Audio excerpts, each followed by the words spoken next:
Israel kills Palestinian men, women and children, and then they look around the world and they don't receive a single sanction to stop. They are emboldened and they keep acting.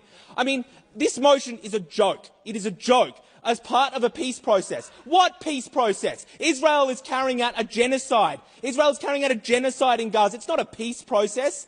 Why is it that 146 countries could find it within their hearts to recognise Palestine right now? Why is it that the Australian government refuses? And how is it that when a Labor senator, Senator Payman, who had the principles and the courage to cross the floor to vote with the Greens to immediately recognise Palestine, why is it that Senator Payman faced more sanctions than Labor has dished out against Israel?